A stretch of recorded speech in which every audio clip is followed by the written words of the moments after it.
রাজনীতি হবে দেশ জাতির স্বাধীনতা এবং সার্বভৌমত্বের পক্ষে। জামায়াতে ইসলামীর আমির ডাক্তার শফিকুর রহমানের সঙ্গে ভারতীয় কূটনীতিকের সাক্ষাৎ নিয়ে সম্প্রতি আলোচনায় সরব দেশের গণমাধ্যম। তবে রয়টার্সকে দেয়া সাক্ষাৎকারে বিষয়টি স্পষ্ট করেছেন জামায়াত আমির।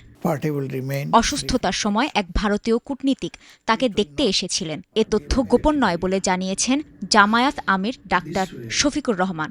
ওই সাক্ষাৎকে গোপন বৈঠক হিসেবে উপস্থাপন করায় ক্ষোভ প্রকাশ করেন তিনি। আমি যখন অসুস্থ ছিলাম, আমার অপারেশনের পর একজন ভারতীয় কূটনীতিক আমার বাসায় এসেছিলেন, কিন্তু তারা অনুরোধ করেছিলেন যেন বিষয়টি প্রকাশ না করা হয়। আমি উল্টো প্রশ্ন করি, এটা প্রকাশ করলে সমস্যা কোথায়? অনেক কূটনীতিকই আমার সঙ্গে দেখা করেছেন, আমরা সেটি প্রকাশও করেছি। আমাদের খোলাখুলি থাকতে হবে। রয়টার্সকে দেয়া ওই সাক্ষাৎকারে দেশের রাজনৈতিক পরিস্থিতি নিয়েও কথা বলেন জামায়াত আমির।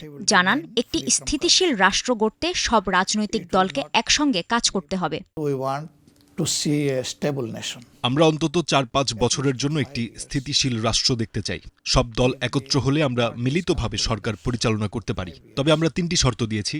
এর মধ্যে রয়েছে দুর্নীতিমুক্ত রাজনীতি, রাজনৈতিক হস্তক্ষেপ ছাড়া সামাজিক ন্যায় বিচার নিশ্চিত করা এবং জনগণের আকাঙ্ক্ষা পূরণে প্রয়োজনীয় সংস্কারে পূর্ণ সমর্থন।